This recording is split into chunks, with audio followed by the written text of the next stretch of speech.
देवाशिष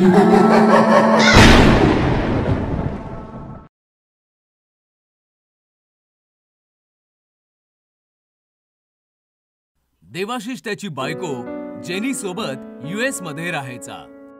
त्याचे आई वडील नव्हते, फक्त आजोबा होते जे पुण्यामध्ये राहायचे। देवाशिष वर्षातनं एकदा जेनीला घेऊन आजोबांना भेटायला यायचा।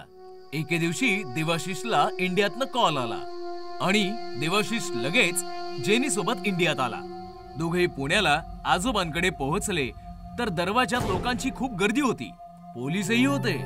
मृत्यू 15 दिवसांपूर्वी झालाय, एकटेच होते ना, त्यामुळे कोणाचं लक्ष नाही गेलं। वास येऊ लागला तेव्हा शेजाऱ्यांनी कंप्लेंट केली। देवाशिष आणि जेनी आतमध्ये आले आणि प्रेताला बिलगून रडू लागले। आजोबा, हे काय झालं? माझ्या सोबत आला असता तर हे असं घडलं नसतं। काय इथे राहण्याचा हट्ट केला तुम्ही का? देवाशिष आणि जेनीने आजोबांचे अंतिम संस्कार केले आणि काही दिवस इंडियामध्ये राहायचा निर्णय घेतला। आजोबा तर नाही राहिलेत, आता त्यांची प्रॉपर्टी विकून आपण कायमचे अमेरिकेला निघून जाऊ। हो, जसं तुला योग्य वाटेल। जेनी आणि देवाशिष आजोबांच्या घरी राहू लागले। एके दिवशी दोघे झोपले होते, तेवढ्यात कुणीतरी दरवाजा वाजवला। देवाशिषने दरवाजा उघडला तर भाजीवाली उभी होती। साहेब, भाजी घ्या ना, ताजी ताजी आहे भाजी। सॉरी, नकोय मला। देवाशिष आणि जेनीला अमेरिकन खाणं आवडायचं। ते दररोज अमेरिकन खाणं ऑर्डर करायचे आणि खायचे, पण भाजीवाली देखील दररोज सकाळी दारावर ठकठक करायची। साहेब, भाजी घ्या ना, ताजी ताजी आहे भाजी। देवाशिष दररोज तिला नाही म्हणायचा आणि दररोज ती नेमाने यायची। एके दिवशी देवाशिषचं पोट खराब झालं आणि तो जेनीला म्हणाला, जेनी, आपण इंडियामध्ये आहोत तर आपल्याला इकडचंच खाणं खाल्लं पाहिजे। अमेरिकन फूड आपल्याला ह्या क्लायमेट मध्ये डायजेस्ट होत नाहीये। उद्या आपण भाजीवालीकडनं भाजी घेऊया। मध्यरात्र झाली होती, जेनी आणि देवाशिष झोपले होते की अचानक त्यांचा दरवाजा ठोठावला गेला। दोघे जागे झाले। आता यावेळी कोण आलंय? मी जाऊन बघतो, असं म्हणताच देवाशिषने जाऊन दरवाजा उघडला तर दरवाजामध्ये तीच भाजीवाली होती। तू तर सकाळी येतेस ना, आता रात्री पण येणं सुरू केलंस, ही काय वेळ आहे का यायची? देवाशिष ओरडला। तेवढ्यात जेनी तिकडे आली आणि ती पण भाजीवालीला पाहून चकित झाली। तुम्हाला भाजी घ्यायची होती, मग भाजी घेऊन आले। ठीक आहे, आणि इकडे। देवाशिषने भाजीची टोपली घेतली आणि जेनीला दिली। ही आत ठेवून दे आणि येताना पैसे पण घेऊन ये। जेनी टोपली घेऊन आतमध्ये आली आणि तिने झाकण उघडलं आणि ते पाहताच तिचा थरकाप उडाला। टोपलीमध्ये भाज्या नाही, हाडं होती। ती पटकन देवाशिषच्या दिशेने पळाली। इथे देवाशिष भाजीवाली सोबत गप्पा मारत होता। अगं, तुला कसं माहिती आम्हाला भाजी पाहिजे म्हणून? कारण मी माणूस नाही, भूत आहे। अचानक भाजीवाली भयानक भूत बनली। देवाशिषचे डोळे पांढरे झाले। पळत पळत जेनी आली आणि तिने भाजीवालीचं रूप पाहिलं। ते पाहताच ती मूर्छित झाली। जेनी, सांभाळ स्वतःला। देवाशिषने जेनीला सांभाळलं आणि दरवाजा लावला। भाजीवाली भूतणी हसत हसत गायब झाली। जेनीला घेऊन देवाशिष थरथरत आत आला। त्याने जेनीला सोफ्यावर बसवलं। जेनी, घाबरू नकोस, मी पाणी आणतो हा। देवाशिष पाणी घेण्यासाठी किचन मध्ये आला आणि तिकडचं दृश्य पाहून तिकडेच हबकला। भाजीच्या टोपलीवर एका तरुण मुलीचं भूत रडत होतं। देवाशिषला पाहताच त्या मुलीचं भूत रडत रडत देवाशिषकडे येऊ लागलं।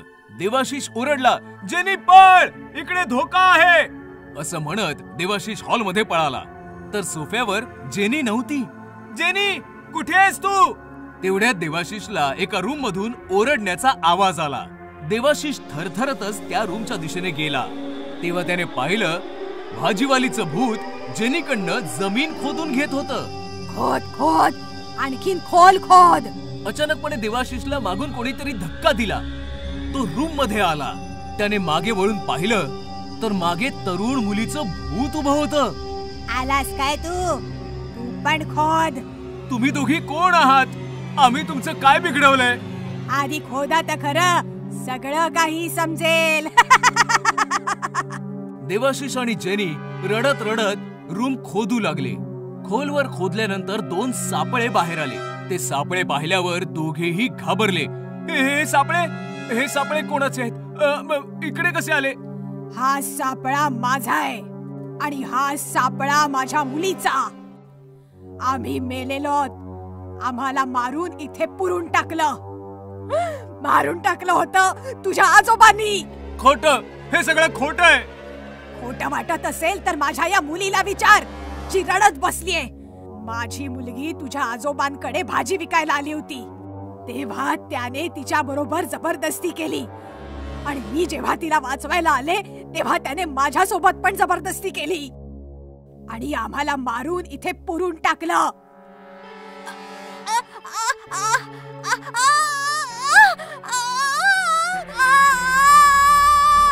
मग आम्ही शपथ घेतली, तुझ्या आजोबांना तर मारूच आणि तुमचा निर्वंश करून टाकू. आजोबांना तर मारून टाकलं, आता तुझी पाळी आहे. असं म्हणताच दोन्ही भूतणींनी देवाशिष आणि जेनीला पकडलं. गळा दाबून दोघांना तडफडून तडफडून मारून टाकलं आणि त्याच खड्ड्यामध्ये पुरून टाकलं. भूतिया आंबेवाला. गरमीचा सीझन म्हणजेच आंब्यांचा सीझन. या सीझन मध्ये आंबे आणि आमरसांचा मजा घेतला जातो. पण हाच आमरसाचा सीझन अमनपूरसाठी खुनाचा सीझन बनला. घडलं काही असं की शहरामध्ये रात्रीच्या समयी एक आंबेवाला घरोघरी फिरायचा. आंबे घ्या ताजे ताजे, मोठे मोठे रसदार आंबे, आंबे घ्या आंबे. आणि जसं कोणी दरवाजा उघडायचं, अहो ताई आंबे घ्या. अरे कसे घेऊ, जरा चव घेऊन बघते. आंबेवाला टोपलीतून एक आंबा उचलून त्याचा रस समोरच्या व्यक्तीच्या हातावर द्यायचा तर आमरस नाही, रक्त यायचं. रक्त? हे काय आहे? काय रे आंबेवाल्या, ही काय थट्टा आहे? आंबेवाला नाही, भूतिया आंबेवाला. असं म्हणताच तो आंबेवाला एक भयानक भूत बनायचा आणि सुरीने समोरच्याचा गळा चिरायचा. शहरामध्ये भूतिया आमरसवाल्याने दहशत माजवली होती. आंबेवाल्याच्या दहशतीमुळे अख्खं शहर भयभीत झालं होतं. एका तांत्रिकाची मदत घेतली. मी खूप प्रयत्न केले, पण तो भूतिया आंबेवाला वशमध्ये येत नाहीये. जर त्याच्यापासून वाचायचं असेल तर आंबे खाणं सोडून द्या. आंबे विकत घेऊ नका. बाबा, आम्ही त्याच्याकडे नाही जात, तो स्वतःहून आमच्याकडे यायचा. त्याचा पण एक इलाज आहे माझ्याकडे. असं म्हणताच त्या तांत्रिकाने घराच्या एका भिंतीवर काही लिहिलं. आंबेवाले आंबे नका आणू. हे काय आहे बाबा? हाच मंत्र आहे त्याच्यापासून वाचायचा. शहराच्या सर्व भिंतींवर हा मंत्र लिहा. तो आंबेवाला तुमच्या घरामध्ये कधीही नाही येणार. बाबांनी लिहिलेला तो मंत्र अख्ख्या शहरभर पसरला. लोकांनी भिंतींवर लिहायला सुरुवात केली, आंबेवाल्या आंबे आणू नकोस. आणि कमालच झाली. ना त्या दिवसानंतर कोणी आंबेवाल्याला पाहिलं आणि नाही आंबेवाला कोणाच्या घरी गेला. पण लोकांच्या मनात त्या आंब्यांची भीती बसली होती. कोणीही आंबे विकत घेत नव्हतं. अमनपूरमध्ये आंबे खाणं आता काही साधारण गोष्ट नव्हती. एके रात्री विशाल आणि रीटा दोघे भाऊ बहीण भरपूर सामानासह रेल्वे स्टेशनवरून शहरामध्ये आले. ओहो, एक टॅक्सी नाही मिळत आहे. विचित्रच शहर आहे. बरं झालं बाबा 20 वर्षांपूर्वीच हे शहर सोडून मुंबईला शिफ्ट झाले. मला तर हे शहर खूप आवडतं. या शहरात आपलं पिढीजात घर जे आहे. राहू दे राहू दे, तू तर असं बोलतोयस जसं काही तूच त्या घरात राहिलायस. पहिल्यांदाच आई बाबांना न सांगता समरमध्ये चिल मारायला आपण इकडे आलोय. आपल्याला तर हे पण नाही माहित की आपलं घर कुठे आहे, त्याची अवस्था काय आहे. कोणाला तरी विचारूया. अगं तो बघ, नाक्यावर तो आंबेवाला आहे. नाक्याच्या मधोमध एक आंबेवाला टोपलीत आंबे घेऊन बसला होता. दोघे जण त्या आंबेवाल्याच्या दिशेने चालू लागले की तेवढ्यात त्यांची नजर भिंतीवर पडली. आंबेवाल्या, आंबे आणू नकोस. अरे, हे काय लिहिलंय सगळ्या भिंतींवर? हे पण त्या आंबेवाल्यालाच विचारूया ना. चल. दोघेही आंबेवाल्याच्या दिशेने गेले. आंबेवाला हताश बसला होता. दादा, हे गल्ली नंबर 14 आणि घर नंबर 7 कुठे? आंबेवाल्याने एका खुणेने एका गल्लीच्या दिशेने इशारा केला. थँक्स हा दादा, दादा, सगळ्या भिंतींवर ही विचित्र अशी स्लोगन का लिहिलीये? आंबेवाले आंबे आणू नका, हेच ना? मॅडम, तुमचा विश्वास नाही बसणार. हा भूताप्रेताचा मामला आहे. भूत प्रेत? ऐको ना बाबा, अहो आम्हाला ऐकायचंय. ही गोष्ट 20 वर्षांपूर्वीची आहे. शहरामध्ये एक गरीब आंबेवाला घरोघरी जाऊन आंबे विकायचा. एके रात्री त्याने एका घराची बेल वाजवली. साहेब, आंबे घ्या ना. नकोयत मला. साहेब घ्या ना, गरीब माणूस आहे साहेब. अच्छा, चाखून बघू दे मला. साहेब, आता रस चाकतो तुम्हाला. रस नाही, आंबे कापून खायला घाल. आंबेवाल्याने एक आंबा कापून खायला घातला. साहेब, कसा आहे? मजा नाही आली मला. अजून खायला घाल. आंबेवाल्याने अजून एक आंबा खायला घातला. त्या माणसाने पुन्हा तोंड वेंगाळलं. असं करता करता आंबेवाल्याने टोपलीतील सर्व आंबे खायला घातले. मजा नाही आली मला. पळ इकडून. साहेब, पैसे तरी द्या मला. टोपली रिकामी झाली माझी. अरे, कसले पैसे देऊ तुला? चल निघ. आंबेवाल्याला खूप राग आला आणि त्याने सुरी काढली. अरे, तुझी लायकी नाही भिकाऱ्या. मला चाकू दाखवतोस? या चाकूने तुझ्या खून करून टाकेन. हा? काय होणार होतं? त्या बदमाशाने त्या आंबेवाल्याला सुरीने मारून टाकलं.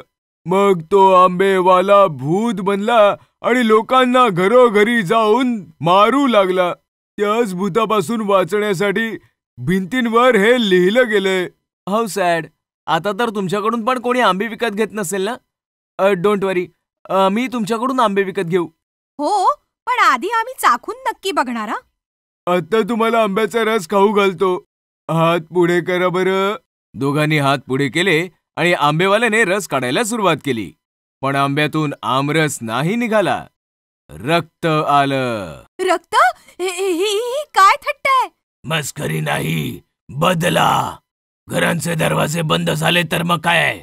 आता मी रस्त्यावर राज्य करेन, हाहाकार माजवेन. असं म्हणताच तो आंबेवाला भयंकर भूत बनला. मग विशाल आणि रीटा थरथर कापू लागले. भूत भूत. आम्हाला सोडून द्या. आम्ही तुमचं काय बिघडवलंय? तू नाही, तुझ्या बापाने मला माझ्या चाकूने मारणारा मुंबईला पळणारा लफंगा आणि कोणी नाही, तुमचाच बाप आहे. हे ऐकताच विशाल आणि रीटा आश्चर्यचकित झाले. तेवढ्यात भूताने त्याची रक्ताळलेली सुरी काढली आणि दोघांवर वार करायला सुरुवात केली. सपासप वारांमुळे दोघे घायाळ झाले आणि तडफडून तडफडून मरून गेले. भूत या पंक्चरवाला. मुंबई पुणे हायवे अंधारामध्ये गडला होता. थंडीमुळे हायवे सुनसान होता आणि सुनसान हायवेवर एक कार जोराने पास होत होती. गप्पा टप्पा करत करत राघव आणि श्वेता रस्ता कापत होते की अचानक कारचा बॅलन्स बिघडला आणि कार रस्त्याच्या कडेला उतरली. राघव, सांभाळून. राघवने जोरात ब्रेक लावला. दोघे कारच्या बाहेर आले तर कारचा टायर पंक्चर होता. शिट यार, स्टेपनी पण नाहीये. आता काय करायचं? थंडीमुळे टायरचं टेम्परेचर बिघडलं आणि तो फुटला. म्हटलं होतं मी हळू चालव म्हणून. राघवने समोर पाहिलं तर एक पंक्चरचं दुकान समोर दिसत होतं. थँक गॉड, झाला जुगाड. हॅलो, कोणी आहे का? दुकानातनं एक माणूस बाहेर आला ज्याने थंडीच्या कारणामुळे अख्ख्या शरीरभर शॉलने झाकून घेतलं होतं. कारचा टायर पंक्चर झालाय, बनवू शकता का हो? थांबा, अवजार घेऊन येतो. पंक्चरवाल्याचा आवाज जरा भारी भारीच होता. तो सामान घेऊन आला. कारचा टायर उघडून त्याने कारला जॅक लावला आणि पंक्चर बनवू लागला. श्वेता, थंडी वाढते, तू कारमध्ये बस. मी जरा हलका होऊन येतो. हा? श्वेता कारमध्ये बसली आणि राघव हलका व्हायला निघून गेला. राघव परत आला तर त्याने पाहिलं की आग जळत आहे आणि पंक्चरवाला त्याचं काम शांततेने करत आहे. आग बघताच राघव शेकोटी पाशी बसला. श्वेता पण गाडीतनं उतरून शेकोटी पाशी आली. कारमध्ये थंडी वाजते का? अचानकपणे श्वेताचं लक्ष शेकोटीवर गेलं तर ती चमकलीच. राघव, याने तर आपल्या कारची ट्यूब जाळली. हा पंक्चर कसला बनवतोय? अरे हो भाऊ, आमची टीम का बरं जाळली? त्यांनी पंक्चरवाल्याकडे पाहिलं तर त्यांचे डोळे विस्फारलेच राहिले. पंक्चरवाला एक भयानक भूत बनला होता, ज्याचं पूर्ण शरीर जळलेलं होतं. ट्यूब चाळली कारण की मी पण जळलो होतो. बघायचंय तुम्हाला कसं? भूत श्वेता आणि राघवच्या जवळ आलं तर दोघांचे श्वास रोखले. भूताने जळती ट्यूब उचलली आणि दोघांच्या गळ्यामध्ये घातली. त्यामुळे दोघे जळताना तडफडून मेले. या घटनेचे शिकार फक्त राघव आणि श्वेता नव्हते. जी कोणती कार हायवेने जायची नक्कीच पंक्चर व्हायची आणि पंक्चरवाला भूत पंक्चर बनवण्याच्या बहाण्याने जळती ट्यूब गळ्यामध्ये टाकून लोकांना मारून टाकायचा. पुण्याचे कमिशनर मौर्य आपल्या कार जवळ उभे राहून फोनवर बोलत होते. हॅलो, ऐका मुंबई कमिशनर, मी मौर्य बोलतोय. ड्रग्ज माफिया टोंडरा मुंबईमध्ये लपलाय. तुमचे काही पोलीसवाले त्याला साथ देत आहेत. तो पुण्यातनं पळालाय. तुम्ही त्याला आणि काही करप्ट ऑफिसरना पकडा. मी लिस्ट पाठवतो आणि मुंबईकडे निघतो. सर, मी पण येतो. एकट्याने जाण्यामध्ये धोका आहे. मी सांगितलं ना, माझ्या सोबत कोणी येणार नाही. मौर्य कार मध्ये बसून निघून गेले. मौर्याची कार वेगाने हायवे कापत होती. अचानक जोरदार ब्रेक लावून थांबली. मौर्याने बाहेर येऊन पाहिलं तर शेट यार, हिला पण आताच पंक्चर व्हायचं होतं. तेव्हा अचानक मागणं आवाज आला. काळजी करू नका साहेब, पंक्चरवाला अवजारांसकट हजर आहे. मौर्याने पाहिलं तर मागे पंक्चरवाला उभा होता. जरा लवकर करा भाऊ, क्रिमिनलला पकडायला जायचंय. पंक्चरवाल्याने टायर उघडून जॅक लावला. मी कार मध्ये बसतो, तू पंक्चर बनव जरा लवकर. मौर्य कार मध्ये बसले. पंक्चरवाल्याने एक ट्यूब काढून आग लावली त्याला आणि कारकडे बघत हसता तो भूत बनला. ट्यूब तयार होताच तो कारच्या जवळ गेला आणि म्हणाला, सर बाहेर या, टायर लावायचा आहे. तेव्हा अचानकपणे मौर्यांना कॉल आला. हॅलो, काय म्हणताय? ड्रग्ज माफिया टोंडरा पकडला गेला आणि त्याच्यासोबतचे पोलीस ऑफिसर देखील पकडले गेले. वेल डन. हो, मी पोहोचतोच आहे. मौर्य कार मधनं उतरून बाहेर आले तर पंक्चरवाला गायब होता आणि कारची ट्यूब जळत होती. मौर्य समजला की काहीतरी गडबड आहे. त्याने पिस्तूल काढली आणि पटकन मागे वळला तर त्याच्या मागे पंक्चरवालं भूत हसत उभं होतं.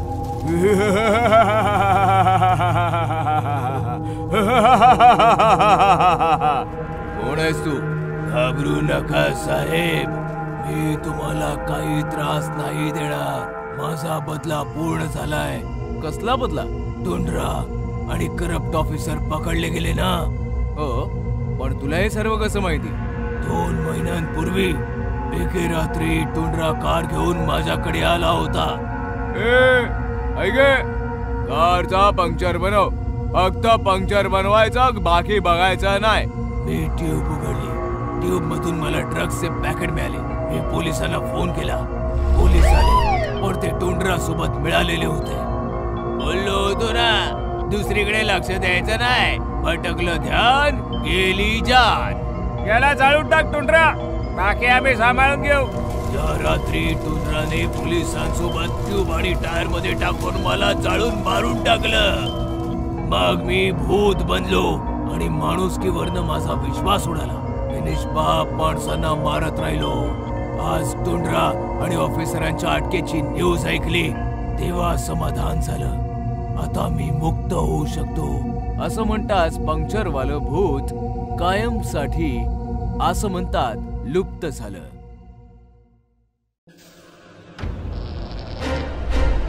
भूतनी आंटी. बऱ्याच वर्षांपूर्वी जंगलामध्ये एक ताकदवान भूतनी तिच्या मुलीसोबत राहत होती. भूतनी तिच्या मुलीची खूप काळजी घ्यायची. ती जंगलातून रोज नवनवीन प्राणी आणून तिला खाऊ घालायची. आई, हा ससा खूपच मऊ आहे, पण हा ना खूपच छोटा होता. उद्या ना तू माझ्यासाठी खूप मोठी म्हैस घेऊन ये. ठीक आहे बाळा. माझी मुलगी छोटी छोटी, म्हैस मागते मोठी. अशीच वेळ निघून गेली आणि भूतनी आता म्हातारी झाली आणि आजारी पडू लागली. आता तिच्या जागी तिची मुलगी शिकार करून आणू लागली. एके दिवशी म्हाताऱ्या भूतनीने तिच्या मुलीला सांगितलं, बाळा, आता मी जास्त दिवस जिवंत नाही राहणार, म्हणून माझी इच्छा आहे तू माझी एक शेवटची इच्छा पूर्ण कर. सांग आई. जेव्हा मी छोटीशी होते तेव्हा माझी आई माझ्यासाठी शहरातून एक जाडजूड आणि मऊ मऊ माणसाचा मुलगा खायला घेऊन आली. माझी इच्छा आहे की मरण्याच्या आधी पुन्हा एकदा मी माणसाच्या मुलाची चव घ्यावी. ठीक आहे आई, मग तुझ्या पुढच्या वाढदिवसाला आपण माणसाच्या मुलाची चव चाखू. मानवाच्या मुलाच्या शोधात भूतनी शहराच्या दिशेने निघाली. जंगलातून मी आले, शहराकडे मी जाईन. माणसाचं पोर खाऊन माझ्या आईचा वाढदिवस साजरा करीन. शहरामध्ये पोहोचून तिने बरीचशी मुलं पाहिली, पण एकही मूल तिला आवडलंच नाही. तेवढ्यात तिला समोर गट्टू दिसला. हा मुलगा तर खूप मऊ मुलायम आहे, पण हा तर खूपच हडकुळ आहे. याला तर माझी आई एकटीच खाऊन टाकेल, मग मला काय मिळणार? काही हरकत नाही, मी ह्याला खायला घालून चांगलं जाडजूड बनवेन. आणि तिने एका सुंदर आंटीचं रूप घेऊन गट्टूच्या शेजारी राहायला आली. आणि मग तिने एक दिवस गाजराचा हलवा बनवला आणि गट्टूकडे आली. मी गट्टूसाठी गाजराचा हलवा आणलाय. Thank you aunty. आता भूतनी काही ना काही निमित्ताने गट्टूला स्वादिष्ट भोजन खाऊ घालायला लागली. एवढं स्वादिष्ट भोजन खाऊन आता गट्टू देखील खूप जाडजूड झाला. भुक्या भूतनीचं जेवण जेवून गट्टू झाला जाडजूड. आता जाड्या गट्टूला खाऊन भूतनी पण होईल जाडजूड. दुसऱ्याच दिवशी भूतनी आंटीने गट्टूला सांगितलं, मी शहरापासून थोडं दूर असलेल्या रेस्टॉरंट मध्ये जेवायला जातेय. तू माझ्या बरोबर येणार आहेस का? हो हो, मी तुमच्या बरोबर नक्की येईन. आणि मग भूतनीने गट्टूला सोबत घेतलं आणि जंगलाच्या दिशेने निघाली. गट्टूने जसं जंगल पाहिलं त्याने भूतनीला विचारलं, आंटी, तुम्ही मला इथे जंगलात का घेऊन आलात? तुम्ही तर म्हणाला होतात की मला रेस्टॉरंट मध्ये घेऊन जाताय. तेव्हा अचानक भूतनी तिच्या मूळ रूपात आली. तू बरंच काही खाल्लंस गट्टू, आता आमच्या खाण्याची पाळी आहे. तुम्ही तर भूतनी आंटी आहात. भूतनी गट्टूला घेऊन तिच्या आईच्या जवळ आली. आई, हे बघ, मी माणसाचं पोर घेऊन आले. याला खाण्यात तर खूप मजा येईल.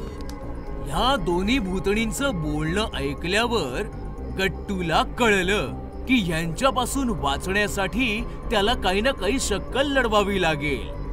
तेवढ्यात त्याला एक आयडिया सुचली. आता तुम्ही मला खायचं ठरवलेलंच आहे, तर तुम्ही मला खा. पण तुमच्यापैकी माझं काळीज कोण खाणार? असं म्हणतात माणसाच्या शरीरात काळीज सगळ्यात जास्त स्वादिष्ट असतं आणि जो ते एकदा खातो तो त्याची चव कधीच नाही विसरत. तसं तर मला वाटतं की माझं काळीज भूतनी आंटीनेच खायला पाहिजे, कारण त्यांनी खूप मेहनत केली आहे ना. नाही नाही, तुझं काळीज तर मीच खाणार, कारण माझ्या सांगण्यावरूनच तर तुझी भूतनी आंटी तुला शहरातून इथे घेऊन आलीये. पण मेहनत तर जास्त मीच केलीये ना. जेव्हा मी लहान होते तेव्हा माझ्या आईने मला मुलाचं काळीज खायला नव्हतं घातलं, म्हणून याचं काळीज तर मीच खाणार. असं कसं? मेहनत तर जास्त मी केलीये, मग त्याचं काळीज मीच खाणार. आणि मग बघता बघता भांडण विकोपाला गेलं. म्हाताऱ्या भूतणीने भूतणीवर खूप जोरात प्रहार केला मग भूतणीनेही म्हाताऱ्या भूतणीला बेदम चोपलं. अशा प्रकारे दोघी आपसात भांडत मेल्या आणि गट्टू मात्र तिकडनं सुखरूप पळाला. भूतिया पंक्चरवाला. मुंबई पुणे हायवे अंधारामध्ये गडला होता. थंडीमुळे हायवे सुनसान होता आणि सुनसान हायवेवर एक कार जोराने पास होत होती. गप्पा टप्पा करत करत राघव आणि श्वेता रस्ता कापत होते की अचानक कारचा बॅलन्स बिघडला आणि कार रस्त्याच्या कडेला उतरली. राघव सांभाळून. राघवने जोरात ब्रेक लावला. दोघे कारच्या बाहेर आले तर कारचा टायर पंक्चर होता. शिट यार, स्टेपनी पण नाहीये, आता काय करायचं? थंडीमुळे टायरचं टेम्परेचर बिघडलं आणि तो फुटला. म्हटलं होतं मी हळू चालव म्हणून. राघवने समोर पाहिलं तर एक पंक्चरचं दुकान समोर दिसत होतं. थँक गॉड, झाला जुगाड. हॅलो, कोणी आहे का? दुकानातनं एक माणूस बाहेर आला ज्याने थंडीच्या कारणामुळे अख्ख्या शरीरभर शॉलने झाकून घेतलं होतं. कारचा टायर पंक्चर झालाय, बनवू शकता का? थांबा, अवजारं घेऊन येतो. पंक्चरवाल्याचा आवाज जरा भारी भारीच होता. तो सामान घेऊन आला. कारचा टायर उघडून त्याने कारला जॅक लावला आणि पंक्चर बनवू लागला. श्वेता, थंडी वाढते, तू कार मध्ये बस, मी जरा हलका होऊन येतो. हा.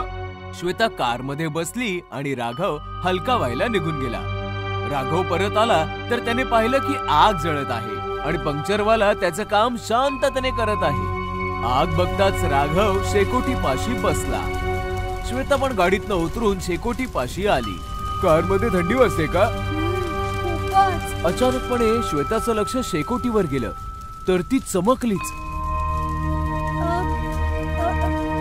राघव, याने तर आपल्या कारची ट्यूब जाळली. मग हा पंक्चर कसला बनवतोय? अरे हो भाऊ, आमची ट्यूब का बरं जाळली?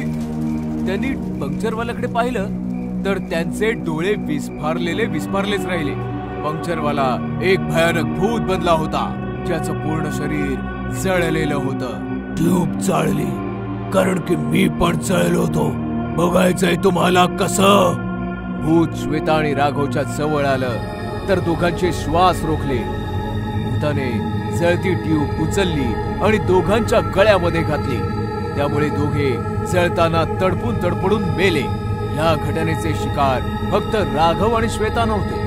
जी कोणती कार हायवेने जायची नक्कीच पंक्चर व्हायची आणि पंक्चरवाला भूत पंक्चर बनवण्याच्या बहाण्याने जळती ट्यूब गळ्यामध्ये टाकून लोकांना मारून टाकायचा. पुण्याचे कमिशनर मौर्य आपल्या कार जवळ उभे राहून फोनवर बोलत होते. हॅलो, ऐका मुंबई कमिशनर, मी मौर्य बोलतोय. ड्रग्ज माफिया टोंडरा मुंबईमध्ये लपलाय. तुमचे काही पोलीसवाले त्याला साथ देत आहेत. तो पुण्यातनं पळालाय. तुम्ही त्याला आणि काही करप्ट ऑफिसरना पकडा. मी लिस्ट पाठवतो आणि मुंबईकडे निघतो. सर, मी पण येतो. एकट्याने जाण्यामध्ये धोका आहे. मी सांगितलं ना, माझ्या सोबत कोणी येणार नाही.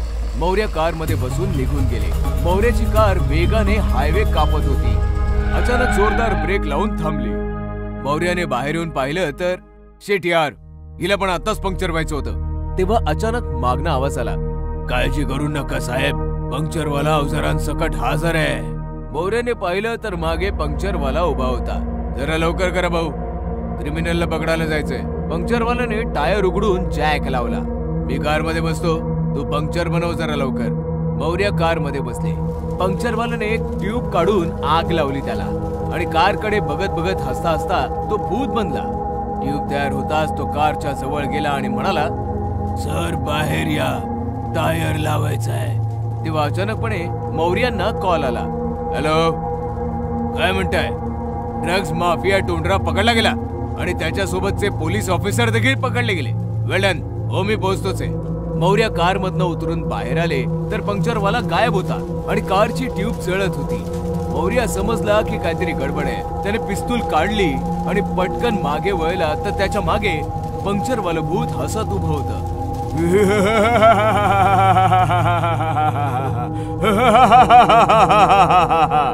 कोण आहेस तू? घाबरू नका साहेब, मी तुम्हाला काही त्रास नाही देणार. माझा बदला पूर्ण झालाय. कसला बदला? टोंडरा आणि करप्ट ऑफिसर पकडले गेले ना. हो, पण तुला हे सर्व कसं माहिती? 2 महिन्यांपूर्वी एके रात्री टुंड्रा कार घेऊन माझ्याकडे आला होता. कारचा पंक्चर बनव, फक्त पंक्चर बनवायचा, बाकी बघायचा नाही. मी ट्यूब उघडली. ट्यूब मधून मला ड्रग्सचे पॅकेट मिळाले. मी पोलिसांना फोन केला. पोलीस आले, पण ते टुंड्रा सोबत मिळालेले होते. बोललो होतो ना, दुसरीकडे लक्ष द्यायचं नाही. भटकलं ध्यान, गेली जान. याला जाळून टाक टुंड्रा, बाकी आम्ही सांभाळून घेऊ. त्या रात्री टुंड्राने पोलिसांसोबत ट्यूब आणि टायर मध्ये टाकून मला जाळून मारून टाकलं. मग मी भूत बनलो आणि माणुसकीवरनं माझा विश्वास उडाला. मी निष्पाप माणसांना मारत राहिलो. आज टुंड्रा आणि ऑफिसरांच्या अटकेची न्यूज ऐकली तेव्हा समाधान झालं.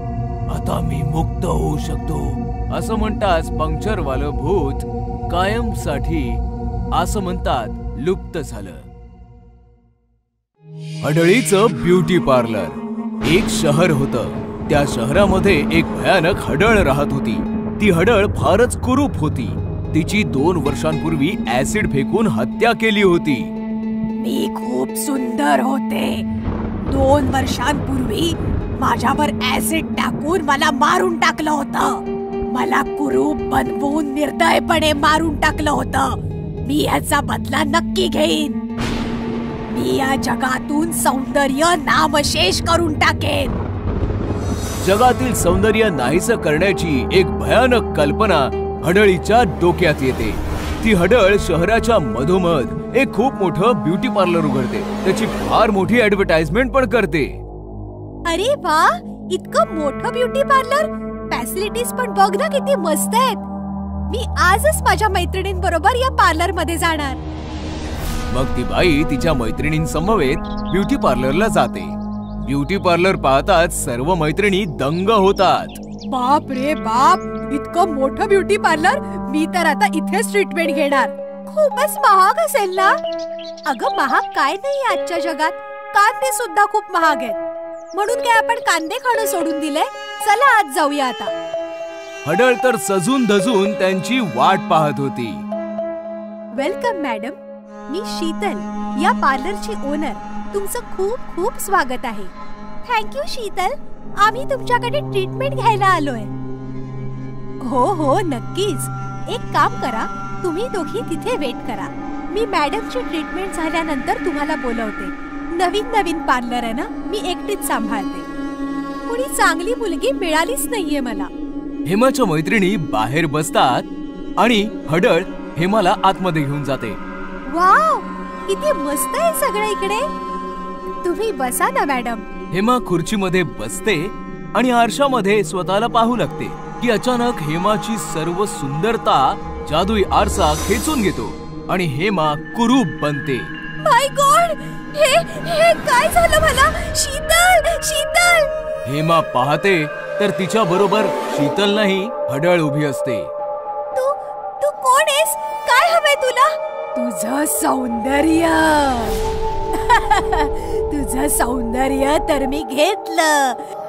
आता पाहिजे तुझा जीव. असं म्हणताच ती हडळ हेमाला मारून टाकते. मग हडळ शीतल बनून बाहेर येते आणि दुसऱ्या मैत्रिणीला आतमध्ये बोलावते. एक्सक्यूज मी, त्यांचं झालंय, आता तुम्ही या. मैत्रीण आतमध्ये येते. हेमा कुठे आहे? अहो, त्या स्टीम बाथ घेतायत. तुम्ही बसा ना. मैत्रीण बसते तर तिचीही तीच अवस्था होते जी हेमाची झाली होती. ओ माय गॉड, माझी स्किन जळली की काय? भूत भूत भूत. हडळ तिलाही मारून टाकते. अशा प्रकारे हडळ त्या तिन्ही मैत्रिणींना मारून टाकते. शहरामध्ये हडळीचं हे ब्युटी पार्लर फारच फेमस होतं. मोठमोठ्या बायका मुली तिच्या पार्लर मध्ये येतात आणि हडळ बरोबर त्याच प्रकारे त्यांचं सौंदर्य घेऊन सर्वांना कुरूप बनवते आणि मारून टाकते. तू इथेच थांबा.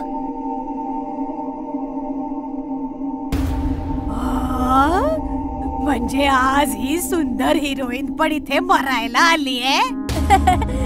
या ना या मायराजी, तुम्ही माझ्या पार्लर मध्ये आलात. आता तर माझ्या पार्लरची रेप्युटेशन कितीतरी वाढेल. सॉरी, मी अपॉइंटमेंट नाही घेतली. शूटिंगला जायचं होतं, म्हटलं ट्रीटमेंट घेऊन जावं. काही हरकत नाही मायराजी, मी तुम्हाला अशी ट्रीटमेंट देईन की तुम्ही बघतच बसाल. प्लीज आत बसा ना. ही तर मोठी हिरोईन आहे. मी जर हिचं रूप घेतलं आणि शूटिंगला गेले तर किती मजा येईल. मायरा बसते तर तिचं सगळं सौंदर्य आरशामध्ये लुप्त होतं. मायरा कुरूप होते. ओ माय गॉड, हे काय झालं? माझी स्किन. शीतलजी बघा ना, मी आता शूटिंगला कशी जाऊ? काही हरकत नाही मायराजी, तुम्ही इथे आराम करा. तुमच्या जागी मी शूटिंगला जाते. हडळ मायराकडे बघते आणि आरशामध्ये बघून मायरा बनते. ती हडळ मायरा बनून बाहेर निघते. गार्ड कारचा दरवाजा उघडतो आणि ती हडळ कारमध्ये बसून निघून जाते. चल ड्रायव्हर. कार निघते, स्टुडिओला पोहोचते. डिरेक्टर धावत पळत बाहेर येतो. गुड मॉर्निंग मायराजी, कशा आहात तुम्ही? ते सगळं जाऊ दे, सीन समजाव. चल. ओके, आज तुमचा हॉरर सीन आहे. तुम्हाला एका हडळीने वशमध्ये केलंय. तुम्ही अशा इकडनं धावत पळत येता. समोर तांत्रिक बसलेला असेल, तो मंत्र वाचेल, तुम्ही बेशुद्ध व्हाल. बस एवढाच सीन आहे आपला. ओके, तांत्रिक कुठे? ए तांत्रिक, इकडे ये रे. तांत्रिक धावत पळत येतो. Good morning madam. तू तांत्रिक आहेस? मी खोटा तांत्रिक आहे, पण मंत्र मात्र असली आहे. फालतू बडबड बंद कर आणि कामाला लाग. चला, मी तयार आहे. पण मॅडम, तुमची मेकअप आणि रिहर्सल? शूट सुरू करा. मी नॅचरल भूत आहे, सगळं नॅचरलच करणार. सगळे पोझिशन घेतात. Rolling and action. हडळ पळत येते आणि पळत तिच्या स्वतःच्या रूपामध्ये येते. तिला पाहताच सगळेजण हैराण होतात. अरे मायराजी तर खरोखरच भूत बनली हो. अरे त्या नॅचरल ऍक्टर आहेत. तोंड बंद ठेव. हडळ तांत्रिकाच्या समोर येते. तांत्रिक एक मंत्र वाचतो आणि अचानकपणे ती हडळ जळू. भूतिया परिवार पार्ट 2. एक लांब लचक शहर होतं. शहरामध्ये लोकांची फारच रेलचेल होती. रोज हजारो लोक आपल्या कुटुंबासमवेत शहरामध्ये राहायला यायची आणि छोट्या छोट्या खोल्यांमध्ये घर बनवून राहायची, कारण की जागेचा फारच तुटवडा होता. शहराच्या बाहेर एक जुनं खंडर होतं. खंडरमध्ये भूतांचा एक परिवार राहत होता. भूतिया मम्मी पप्पा आणि त्यांचा एक गोड असा बेटा. हा परिवार मानवांना मारून त्यांचं पोट भरायचा. मम्मी भूत आणि पप्पा भूत सकाळ सकाळी मनुष्यांच्या शोधासाठी शहरामध्ये जायचे आणि छोटं भूत बाळ सुनसान खंडरमध्ये कोळ्याच्या जाळ्यासोबत खेळायचा. भूत मम्मी पप्पा मिळून 1-2 माणसं शहराच्या धकाधकीमधून उचलून आणायचे आणि मग तिघं मिळून त्या मानवांना पूर्ण दिवसाभरासाठीचं जेवण बनवायचे. पप्पा मम्मी, मी पण तुमच्या सोबत उद्या शहरात येईना. या सुनसान खंडर मध्ये कोळ्या बरोबर खेळून मला खूप बोर झालंय. हो बाळा, नक्की चल. तू काय वेडी झालीस का? शहरामध्ये केवढी गर्दी आहे, लोकांना राहायला जागा नाहीये आणि हे साहेब मनोरंजनासाठी शहरात निघाले. काही गरज नाहीये, तू इकडेच खेळायचं, आम्ही मनुष्य घेऊन येऊ. हे ऐकून भूतिया बाळ नाराज होऊन भूतिया मम्मीना बिलगून रडू लागला. दुसऱ्या दिवशी भूतिया मम्मी पप्पा माणसं शोधण्यासाठी शहरामध्ये उडत निघून गेले आणि बिचारा भूतिया बेटा कोळ्यासोबत खेळत राहिला. तू एकटी या खंडर मध्ये मोर नाही होत? मी खूप पकलोय, शहरात जायचंय मला. तेव्हा भूतिया बाळाला मोठमोठ्या मशीन्स आणि बुलडोझरचा आवाज ऐकू आला. त्याने लपून बाहेर बघितलं तर महाकाय मशीन्स मिळून खंडरला तोडायचं काम करत होती. खरं तर निर्मल नावाचा खूप मोठा बिल्डर खंडर तोडून तिकडे फार मोठी बिल्डिंग उभी करू इच्छित होता. खंडरची जमीन देखील त्याने विकत घेतली होती. निर्मल त्याच्या मित्रांसोबत मजुरांचं काम पाहत होता. शहरामध्ये खूप गर्दी आहे, लोकांकडे राहायला जागा नाहीये. इथे मी फार मोठी बिल्डिंग बनवेन आणि मग हळूहळू अजून बिल्डिंग्स बनवत जाईन. निर्मल, वेडेपणा करू नको. फार मोठा घाट्याचा सौदा करतोस तू. हे भूतिया खंडर आहे म्हणून एवढ्या स्वस्तात मिळालंय. विचार कर, लोक इकडे यायला घाबरतात, मग तुझ्या सोसायटी मध्ये राहणार कोण? माझा भूतांवर विश्वास नाहीये. भूतिया बाळ दिवसभर बुलडोझर मशीनचं काम एन्जॉय करत होता आणि रात्री मम्मी पप्पा येताच त्याने सगळी गोष्ट त्यांना सांगितली. बाबा, खूप मोठी मशीन्स होती. काम बघून तर मला खूप मजा आली. तू बिल्डर वेडा झालाय. आपलं घर तोडत आहे. उद्या नाश्त्यामध्ये त्याचे मजूर खाऊया.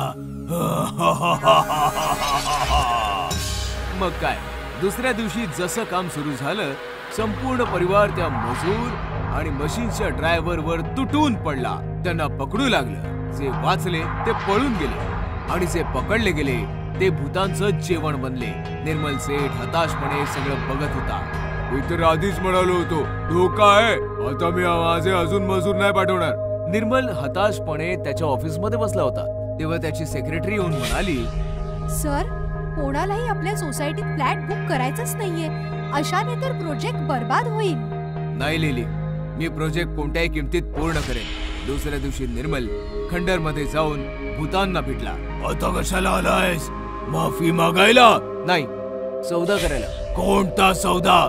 बघा, मला माहितीये तुम्ही माणसं खाऊन पोट भरता, त्यासाठी शहरामध्ये जाता मुलाला घरात एकटं सोडून. विचार करा, जर माणसं स्वतः उठून तुमच्याकडे आली तर मग कसं होईल? हे कसं काय शक्य आहे? मी खंडर तोडून इकडे बिल्डिंग बनवणार आहे. मग तर लाखो लोक इकडे राहायला येतील. मी तुला सोसायटीमध्ये एक फ्लॅट पण देईन. कुटुंबासोबत आरामात राहा आणि सोसायटीच्या बाकी लोकांना खाऊन टाक. आम्ही तयार आहोत. बोल, काय पाहिजे? बाई बघ, काम जसं चाललंय चालू दे. सोसायटी होईपर्यंत जंगलात जा. काम संपल्यावर परत या. मग काय, भूतिया परिवार जंगलाच्या दिशेने उडाला आणि निर्मलचं थांबलेलं काम सुरू झालं. बघता बघता खंडरच्या जागी एक आलिशान सोसायटी उभी राहिली आणि निर्मलचं स्वप्न पूर्ण झालं. जशी ही बातमी भूताला कळली, तो परिवारासकट तिकडे हजर झाला. निर्मल, सोसायटी तर रिकामीच आहे. तूच तर म्हणाला होतास की लोक येतील. माणसं आहेत भावा, भूत नाहीयेत. पॅकिंग करायला वेळ लागतो. तू चिंता नको करू. तुझा फ्लॅट पण रेडी आहे आणि जेवणासाठी काही मजूर फ्लॅट मध्ये बांधून ठेवलेत. ये ना, तुला तुझा फ्लॅट दाखवतो मी.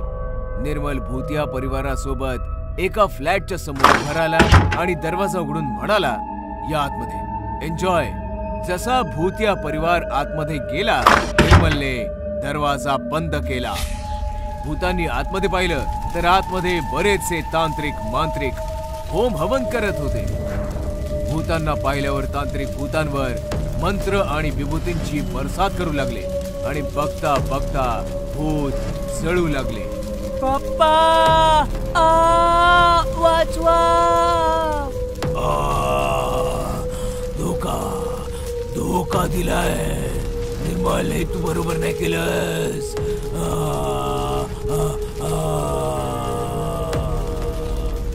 तांत्रिकांनी भूतांना घेरलं. मंत्र आणि विभूतीचा पाऊस सतत बरसू लागला आणि बघता बघता पूर्ण भूतिया परिवार जळून भस्म झाला. मनुष्य खाणारं भूतांचं कुटुंब. अनेक वर्षांपूर्वी एका जंगलात भूतांचं कुटुंब राहायचं. त्यांच्या कुटुंबामध्ये मम्मी भूत, बाबा भूत आणि त्यांचा छोटा मुलगा भूत होते. ते जंगलातल्या प्राण्यांना खाऊन स्वतःचं पोट भरायचे. आज मी आपल्यासाठी हत्ती घेऊन आलोय. आज आपण हत्ती खाणार. असेच अनेक दिवस गेले. मग एक दिवशी मुलगा भूत म्हणाला, बाबा, मी रोज हत्ती किंवा हरिण खाऊन बोर झालो आहे. आता मला काहीतरी वेगळं खायचंय. पण प्रत्येक जंगलात तुला हेच प्राणी खायला मिळतील. असं असेल तर आपण शहरात जाऊ आणि दष्टपुष्ट माणसं खाऊ. हे बरोबर राहील. आता आपण शहरात जाऊया आणि मनुष्य खाऊया. त्याच रात्री ते तिघं शहरात जायला निघतात. आणि जाता जाता ते गातात, आम्ही शहरात जाणार, मनुष्य खाणार.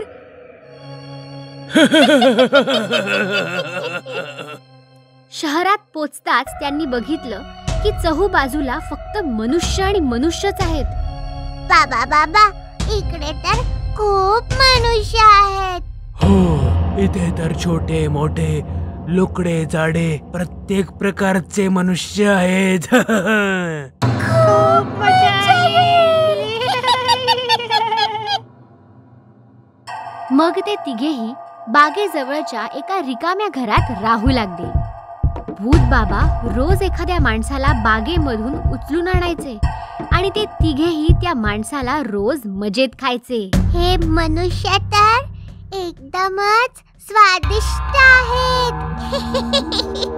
पोट भरून खा माझ्या मुला, कारण शहरात माणसं कधीच संपत नाही. असेच काही दिवस गेले. मग एकदा सोसायटी मधल्या सेक्रेटरीच्या लक्षात आलं की बागेमधली माणसं कमी झाली आहेत. हा विचार करून ते जवळच्या एका पोलीस चौकीत गेले. मला असं वाटतंय की बागेत काहीतरी गडबड चालू आहे. तुम्ही लवकरच काहीतरी करा. चिंता नका करू सेक्रेटरी साहेब, मी माहिती काढतो. पोलीस साहेबांनी बागेमध्ये जागोजागी सीसीटीव्ही कॅमेरा लावले.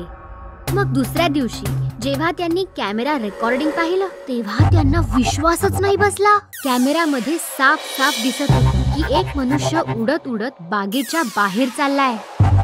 ओ सेक्रेटरी साहेब, हा माणूस असा उडत तिकडे रिकाम्या घरात कुठे चाललाय? मला तर वाटतंय ह्याला कोणीतरी भूत घेऊन चाललंय. मला पण वाटतंय की ह्याला भूत घेऊन चाललंय, पण रेकॉर्डिंग मध्ये तर भूत दिसत नाहीये. आता आपण काय करणार? मला तर फक्त माणसांना पकडता येतं, मला भूतांना पकडता नाहीये. त्यामुळे मला माफ करा सेक्रेटरी साहेब, मी याच्यामध्ये तुमची काही मदत करू शकत नाही. हे ऐकून सोसायटीचे सेक्रेटरी खूप नाराज झाले आणि तिकडून निघून गेले. त्यांना काहीच समजत नव्हतं की त्यांनी आता काय करावं. मी काय करू?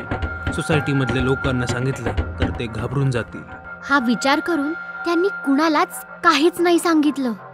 आणि दुसरीकडे बागेतील एक माणूस रोज गायब होत राहिला. आता सेक्रेटरी साहेबांना राहावलं गेलं नाही. त्यांनी लगेचच मीटिंग बोलावली आणि सगळ्या सोसायटी मधल्या लोकांना खरं खरं सांगून टाकलं. हे भूत बागेजवळच्या रिकाम्या घरात राहतंय. आता तुम्हीच सांगा मला काय करायला हवं. भूताचा आम्ही काय करणार? मला असं वाटतं की आपण ही सोसायटी सोडून इकडून निघून जायला हवं. पण आपण इतकी मोठी सोसायटी सोडून जाणार कुठे? पण इकडे राहिलो तर भूत आपल्याला खाऊन टाकेल. हो, पण सोसायटी सोडून पळून जाणं चुकीचं ठरेल. मला वाटतं की आपण त्या भूतांना इकडून पळवलं पाहिजे. पण कसं? माझ्याकडे एक आयडिया आहे. मग ठरल्यानुसार त्यांनी पूर्ण बागेमध्ये पोस्टर्स लावले. पुढल्या आठवड्यात सेक्रेटरी साहेबांचा वाढदिवस आहे आणि आपल्या वाढदिवसाच्या दिवशी सेक्रेटरी साहेबांनी भूताचा केक कापायचं ठरवलंय. त्यामुळे जो माणूस भूत पकडून आणेल सेक्रेटरी साहेब त्याला 1 लाख रुपये देतील. जेव्हा ही गोष्ट भूत कुटुंबाला कळली तेव्हा ते खूप घाबरले. ही माणसं तर खूप खतरनाक आहेत. हे आपल्यासारख्या भूतांचा केक बनवून खातात. आपण जर या माणसांच्या हाती लागलो तर हे आपला पण केक बनवून आपल्याला खाऊन टाकतील. बाबा भूत, आई भूत, मला मनुष्याची भीती वाटते. मला परत आपल्या जंगलात म्हणजे घरी जायचंय. बाबा भूत, मला परत जंगलात घेऊन चला. मी रोज हत्ती खाईन. मी परत कधीच जंगलाच्या गाण्याने बोर नाही होणार. रडू नकोस मुला, आपण लगेच पुन्हा जंगलात जाऊ. अशा तऱ्हेने मनुष्याच्या एका नाटकाला घाबरून भूत कुटुंब परत जंगलात निघून गेले आणि सोसायटी मधल्या लोकांना भूत कुटुंबापासून मुक्ती मिळाली. इस पर पापा भला क्या बोलते? भगवान श्री रामांची की बात माननी ही पड़ी. दूसरे दिन गट्टू चिंकी स्कूल गए तो उनके पीछे पीछे मम्मी भी स्कूल गई और सीधे हेडमास्टर मिश्रा सर से मिली. वैसे तो मैं छुट्टी नहीं देता, लेकिन हमारे गट्टू चिंकी ने ट्रेन का सफर ही नहीं किया, तो फिर क्या किया? मेरे दोनों ब्राइट स्टूडेंट को ले जाइए और ट्रेन का सफर करवाइए। उनको मैं 5 नहीं पूरे 6 दिन की छुट्टी दे रहा हूँ। Thank you very much sir. शाम को जैसे ही गट्टू चिंकी घर आए तो मम्मी ने एकदम से बॉम्ब फोड़ दिया। गट्टू चिंकी, कल से 6 दिन तक स्कूल जाने की कोई जरूरत नहीं है। लेकिन क्यों मम्मी? क्योंकि कल हम कोंकण जा रहे हैं, तुम्हारी मौसी के घर, वो भी ट्रेन से। ये झटका तो गट्टू चिंकी बर्दाश्त ही नहीं कर पाए। उनकी आंखों में आंसू आ गए। अरे इसमें रोने की क्या बात है, तुम्हें तो नाचना चाहिए। लेकिन मिश्रा सर 1 दिन की भी छुट्टी नहीं देंगे। बिल्कुल नहीं देंगे, क्योंकि उन्होंने ऑलरेडी छुट्टी दे दी है, वो भी पूरे 6 दिन की। मम्मी ने गट्टू चिंकी को सारी बात बताई तो गट्टू चिंकी सीधे जाकर मम्मी से लिपट गए। दूसरे दिन मम्मी, पापा और गट्टू चिंकी काफी सारे सामान के साथ रेलवे स्थानक पहुँचे तो उनको देखते ही एक कुली आगे आया और उसने उनका सामान उठा लिया। आपने इस आदमी को सामान क्यों दिया? वो सामान लेकर भाग गया तो? अरे चिंकी, वो कुली है, वीडियो में देखा था ना हमने। स्थान पर काफी भीड़ थी। अलग अलग तरह के लोग इधर उधर घूम रहे थे। कोई खा रहा था, कोई गा रहा था, तो कोई लाइन में खड़ा होकर टिकट निकाल रहा था। लेकिन पापा ने सबकी टिकट पहले ही ऑनलाइन बुक कर लिए थे। कुली के पीछे पीछे सब लोग प्लेटफॉर्म पर खड़ी कोंकण एक्सप्रेस के पास आए। ट्रेन काफी लंबी और खूबसूरत थी। गट्टू चिंकी ट्रेन को छूकर देखने लगी तो पापा बोले, अरे चलो नहीं तो ट्रेन छूट जाएगी। फिर सब लोग अंदर एक एसी वाले कंपार्टमेंट में जाकर बैठ गए। थोड़ी देर बाद ट्रेन चलने लगी और गट्टू चिंकी को मजा आने लगा। ऐसा लग रहा है हम ट्रेन में नहीं किसी नाव में बैठे हैं। मजा आ रहा है ना? राघव शास्त्रीच्या मुखी सदैव तभी एक आदमी खाने की ऑर्डर लेने आया और पापा ने उसे खाने की ऑर्डर दी। सर 15 मिनट बाद आपका खाना पहुंच जाएगा। आदमी चला गया। एक एक स्टेशन पीछे छूटने लगा और कोंकण रेलवे बड़े बड़े पहाड़ों, ब्रिज और टनल से होती हुई मस्ती में हॉर्न बजाती हुई आगे बढ़ने लगी। ट्रेन टनल में जाती तो पूरी ट्रेन में रात का अंधेरा छा जाता और टनल से बाहर आते ही दिन का उजियाला। 5 मिनट में रात और 5 मिनट में दिन, ये हम सिर्फ ट्रेन में ही महसूस कर सकते हैं। हाँ, इसलिए तो ट्रेन में सफर करने का मजा ही कुछ और है। और ट्रेन का सफर काफी सस्ता भी होता है और ना ही ट्रैफिक की झंझट और ना ही पंक्चर की प्रॉब्लम। बिल्कुल ठीक कहा। लेकिन लोग ट्रेन को गंदा भी बहुत करते हैं। यहाँ वहाँ पान खाकर थूकते हैं, रैपर्स, वाटर बोतल्स वगैरह डालकर डिब्बे को गंदा कर देते हैं। ये बिल्कुल गलत है ना। ट्रेन में डस्टबिन की सुविधा होती है, हमें कचरा उसमें ही डालना चाहिए। हमारी भारतीय रेलवे पूरे विश्व में 4थे स्थान पर है। हर रोज करोड़ों यात्रियों को यहाँ से वहाँ छोड़कर हम सबकी जिंदगी आसान करती है। लॉकडाउन में भी क्या नहीं किया ट्रेन ने। ऑक्सीजन पहुँचाया, दवाइयाँ पहुँचाई और आज भी हर रोज जरूरत का हर सामान यहाँ से वहाँ पहुँचाती है हमारी भारतीय रेल। इसलिए हम सबको उसका सम्मान करना चाहिए, उसे खराब नहीं करना चाहिए। 1 घंटा बीत गया और गट्टू चिंकी खिड़की से बाहर देख देख कर बोर हो गए। अब उन्हें पूरी ट्रेन घूमनी थी। ट्रेन में लगाए गए टॉयलेट्स देखकर अपनी जिज्ञासा पूरी करनी थी। उन्होंने मम्मी पापा से परमिशन मांगी तो पापा बोले, हाँ जाओ, लेकिन डिब्बा याद तो रहेगा ना। और हाँ, दरवाजे के पास जाकर खड़े मत रहना, कहीं से बाहर हाथ भी मत निकालना। हाँ बाबा, जानती हूँ तुम दोनों काफी समझदार हो, जाओ अब। फिर क्या, लंबी सांप जैसी ट्रेन के पेट में गट्टू चिंकी एक एक डिब्बा घूमने लगे। अलग अलग लोग उनकी अलग अलग भाषा सुनते हुए एंजॉय करने लगे और ताली बजाकर गाने लगे। तो यात्री भी उनका साथ देने लगे।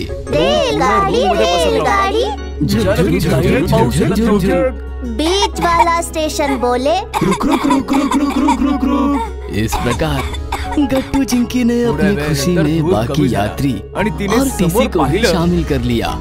सभी ने गट्टू चिंकी को काफी सारा प्यार दिया। तिच्या समोर दशानंद फार भयानक परिस्थितीमध्ये हसत होता। जानकी घरी नाही पोहोचली म्हणून तिचा चिंतातूर पती राघव सरस्वतीच्या घरी जाऊन विचारपूस करू लागला।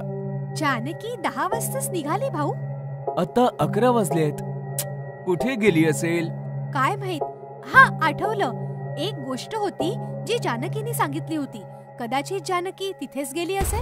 सरस्वतीने राघवला सगळं काही सांगितलं आणि राघव पळत पळत दशानंदच्या घरासमोर उभा राहिला। आतून तेलाच्या जळण्याचा वास येतोय, म्हणजे आतमध्ये पूजा चालू असणार। तेव्हा राघवला जानकीच्या ओरडण्याचा आवाज आला आणि राघव घाबरला।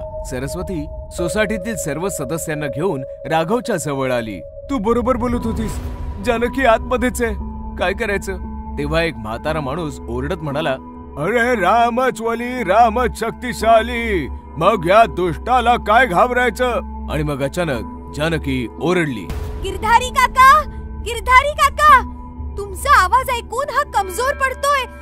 मी ठीक आहे, हा खूप भयानक आहे, सगळ्यांना मारून टाकायचा कट रचतोय।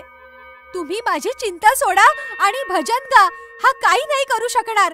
गिरधारी अंकल, तुम्ही भजन गा। या ऐकताच दशानंदने जानकीला एक जोरदार कानाखाली मारली आणि जानकी बेशुद्ध होऊन खाली पडली।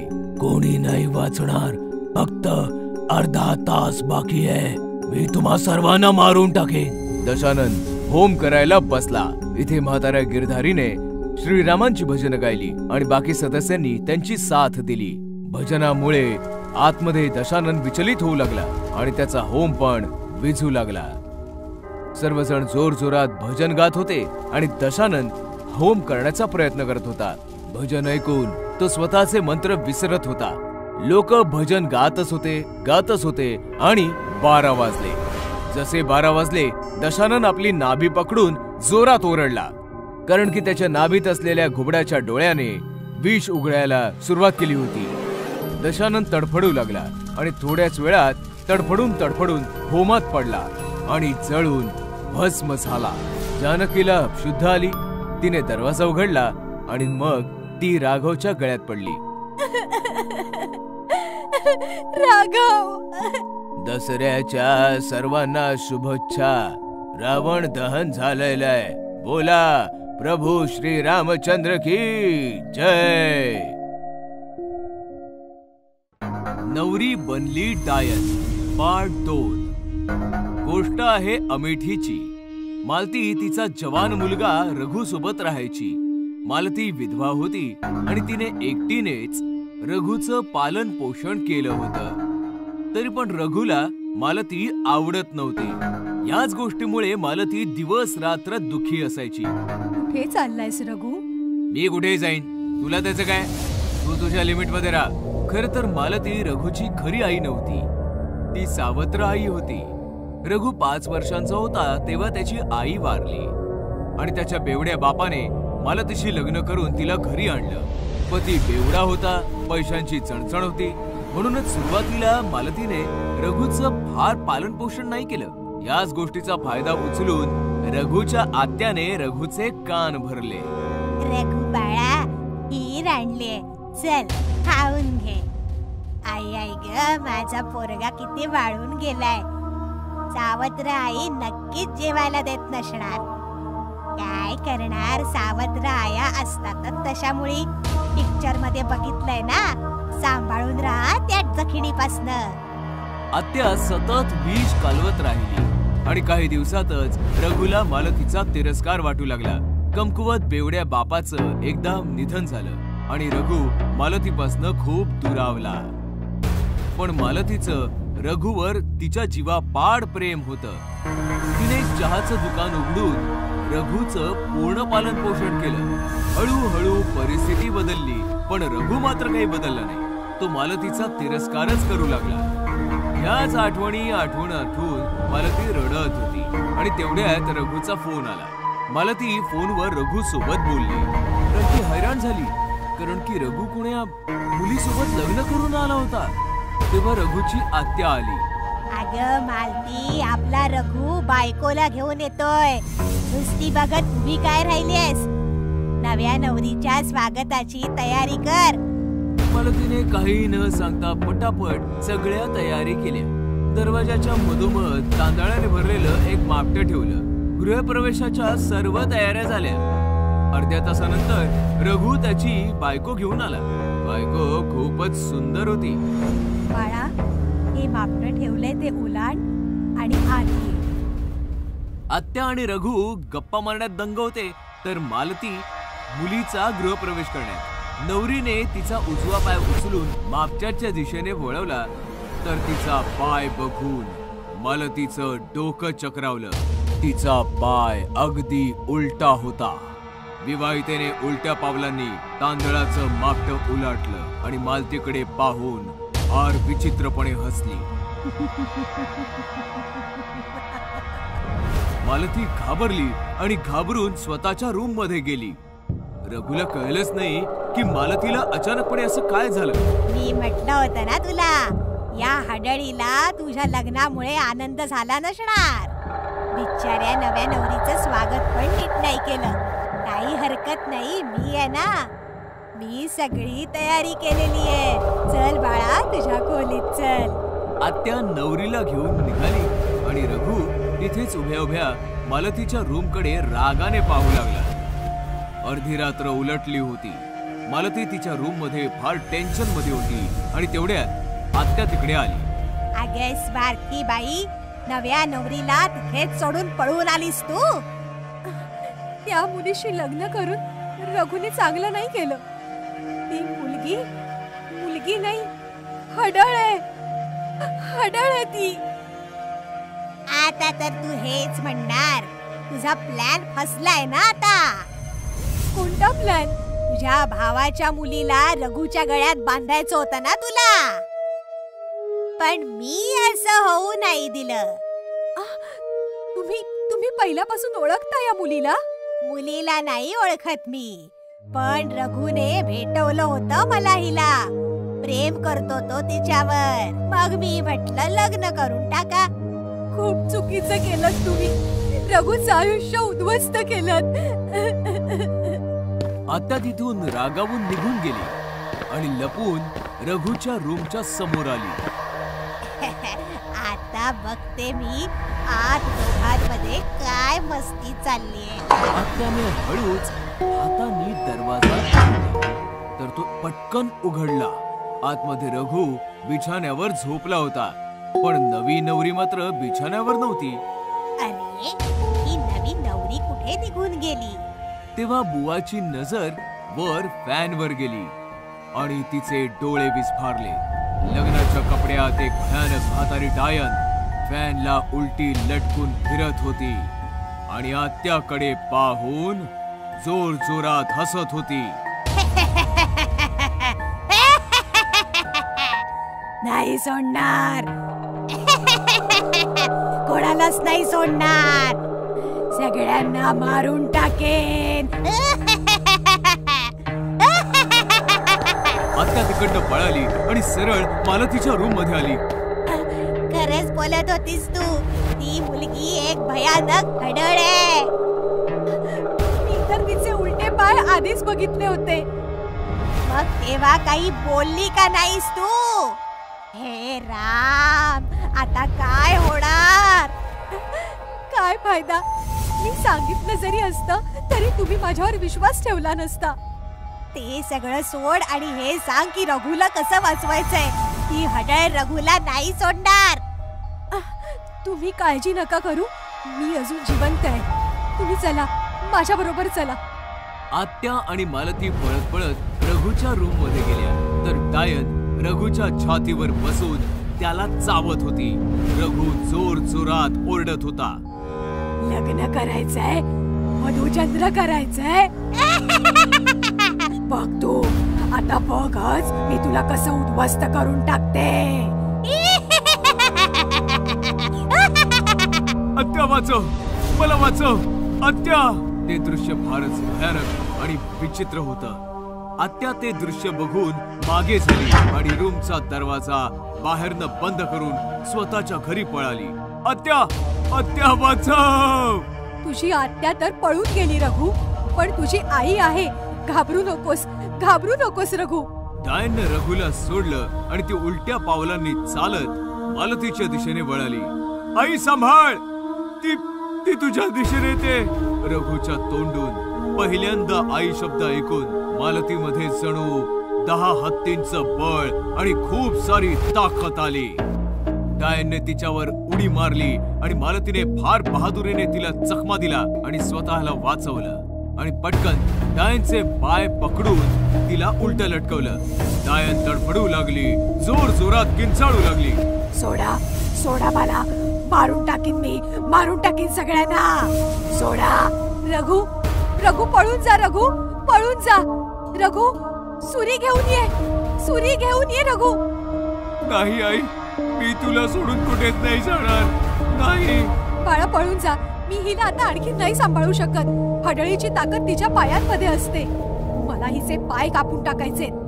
हे ऐकताच डायन अजून जोरात किंचाळली. पाय कापू नकोस. पाय नको कापूस माझे. पाय नको कापूस. रघुला समजलं आणि त्याने बाहेरून बंद केलेला दरवाजा आतून तोडून एक सुरी घेऊन आला. रघुने पटकन डायनचे दोन्ही पाय कापले. डायन कोण्या जनावरासारखी जोरात किंचाळली आणि शांत झाली. डायन मेली होती. मालतीने पटकन डायनचं शरीर जमिनीवर सोडलं. रघुने पटकन त्याच्या आईला मिठी मारली आणि माय लेक हमसून रडू लागली.